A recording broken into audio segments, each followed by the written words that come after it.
everyone, ডিচেম্বৰৰ অন্য এটা ভিডিঅ'ত আপোনালোকক স্বাগতম জনাইছোঁ আৰু আজি মই ৰেচিপি ভিডিঅ' এটা বনাইছোঁ। সেই ভাবিলোঁ আপোনালোকৰ আগতো শ্বেয়াৰ কৰোঁ বুলি। তেতিয়াহ'লে পলম নকৰি কি বনাইছোঁ, কেনেকৈ বনাইছোঁ ইয়াত মই আদা নহৰু পেষ্ট লৈ লৈছোঁ আৰু ইয়াত বিলাহীকেইটা মই পুৰি ল'লোঁ, বিলাহীকেইটা জলকীয়াকেইটা। তাৰপিছত এইফালে আলু এনেধৰণে কাটি লৈছোঁ, এইফালে মাছ কেইপিচ আৰু মাছ কেইপিচত মই হালধি নিমখ সানি লৈছোঁ আৰু এইফালে পিঁয়াজ এনেধৰণে কাটি লৈছোঁ আৰু এয়া হৈছে পিয়ালি পালেং। এনেকৈ কেৰাহী পাতি লৈছোঁ, কেৰাহী প্ৰায় গৰম হৈ গৈছে। মই এতিয়া ইয়াতে মাছকেইডোখৰ দি দিম। তেল নিদিওঁ যিহেতু বইল বনাম মই।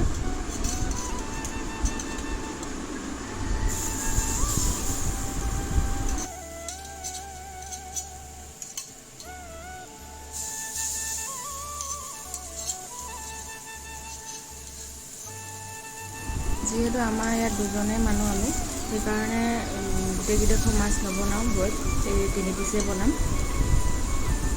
আৰু মাছকেইডোখৰ এনেদৰে সিজিবলৈ দিম কেৰাহীতে। আৰু ইয়াত অকণমান আদা নহৰু পেষ্ট মই দি দিম, যাতে মাছৰ কেঁচা গোন্ধটো নাইকিয়া হয় বনাই থাকোঁতে।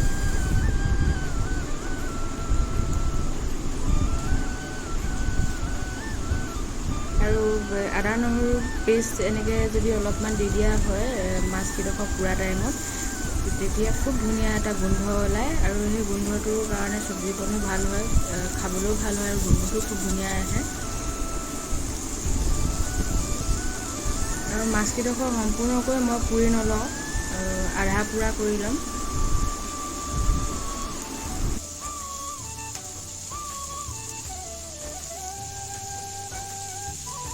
আৰু ইয়াৰ অলপ আধা পুৰা হৈ গৈছে, মানে অলপ ৰঙচুৱা হ'বলৈ দিম বহুত ছাইড। তাৰপিছতে এতিয়া মই এইকেইডোখৰ নমাই ৰাখিম।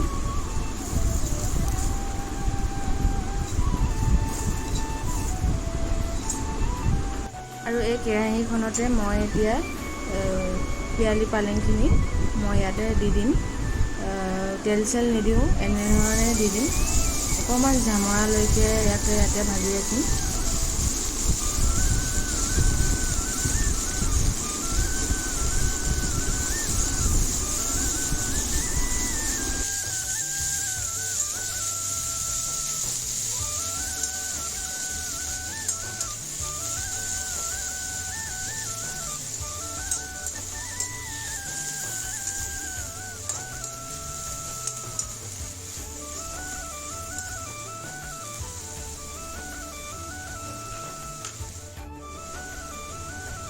আৰু ইয়াতে মই এতিয়া নিমখ অকণমান দি দিম, যিহেতু কমি গৈছে অলপমান।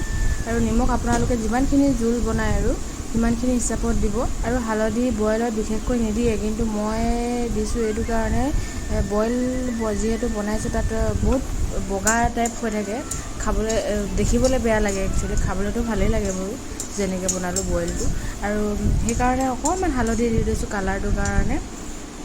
তাৰপিছত মই যিখিনি বিলাহী পুৰি ৰাখিছিলোঁ, বিলাহী আৰু জলকীয়া, সেইখিনি মই এনেধৰণে পিটিকি লৈছোঁ। তাৰপিছতে এইখিনি মই ইয়াত দি দিম। আৰু এইখিনিতে ভিডিঅ'টো বনাই থাকোঁতে কি হ'ল জানো, মানে ভিডিঅ'টো এনেকৈ ৰখি যোৱা নিচিনা হৈছে। তথাপিতো মই এনেকৈ ভিডিঅ'টো এতিয়া বনাব লগা হ'ল। আৰু এইখিনি মই এতিয়া ইয়াত দি দিম, দি অকণমান দেৰি সিজিবলৈ দিম।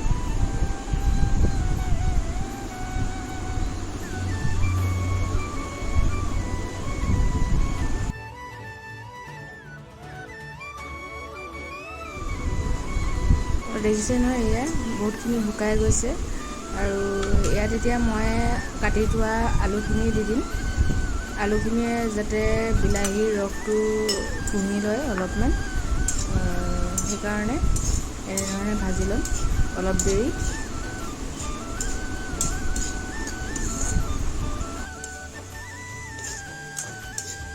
আলুখিনি এতিয়া এনেধৰণে ধুনীয়াকৈ মিশ্ৰণ কৰি ল'লোঁ। আৰু এতিয়া মই ইয়াতে গৰম পানী কৰি ৰাখিছিলোঁ, গৰম পানী দিম। যিহেতু এনেকৈ জোল বনালে বুলি ক'লে গৰম পানীয়ে দিব লাগে, সেয়ে মই প্ৰায় গৰম পানীয়ে দিওঁ, ঠাণ্ডা পানী খুব কমেই দিওঁ।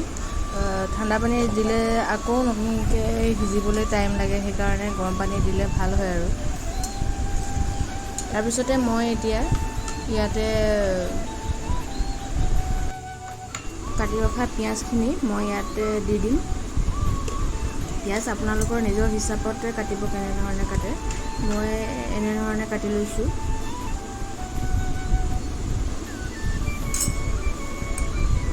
তাৰপিছত মই আদা নহৰু পেষ্ট যিখিনি ৰাখি থৈছিলোঁ সেয়া অলপমান দিম আৰু অলপমান থৈ দিম পাছত দিবৰ কাৰণে।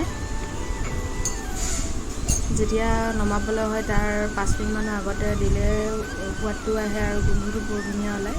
সেইবাবে অলপমান ৰাখি থওঁ। আৰু ইয়াত এতিয়া মই মাছ কেইপিচ দি দিম, দি উতল আহিবলৈ দিম।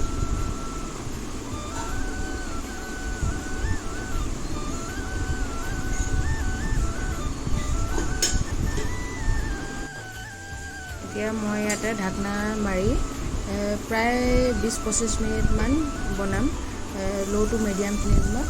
আৰু এয়া দেখিছে নহয়, প্ৰায় হৈছেগৈ আৰু আলু সিজিছেগৈ। আৰু এতিয়া মই ইয়াতে আদা নহৰু যিখিনি পেষ্ট ৰাখি থৈছিলোঁ সেইখিনি দি দিম, যিহেতু আলু সিজিলে আৰু বেছি সময় নিসিজাওঁ। যিহেতু বইল বনাইছোঁ সেয়ে ভাবিলোঁ অকণমান জালুক দি দিওঁ, যাতে গোন্ধটো ধুনীয়া ওলায় আৰু খাবলৈও অলপ সোৱাদ লাগে। জালুক দিলে অলপমান খাবলৈ খুব সোৱাদ লাগে আৰু গোন্ধটো বৰ ধুনীয়া আহে। আৰু ইয়াত মই মান ধনিয়া দিব লাগিছিলে, কিন্তু মান ধনিয়া মোৰ ওচৰতে নাছিল, সেইকাৰণে দিয়া নহ'ল। আৰু এইখিনি এতিয়া মই ঢাকি ৰাখিম অলপ সময়ৰ কাৰণে। এয়া দেখিছে নহয়, 10 মিনিটমান ঢাকি ৰাখিলোঁ। তাৰপিছত এয়া হৈ গৈছে প্ৰায়, আলু সিজিলে। যিহেতু আমাৰ 2জন মানুহে সেইকাৰণে বেছি গ্ৰেভি নাৰাখিলোঁ। আপোনালোকে ঘৰতে নিজৰ সদস্য অনুসৰি ৰাখিব। দেখিছে নহয়, আৰু ইমান ধুনীয়া এটা গোন্ধ ওলাইছে নহয়।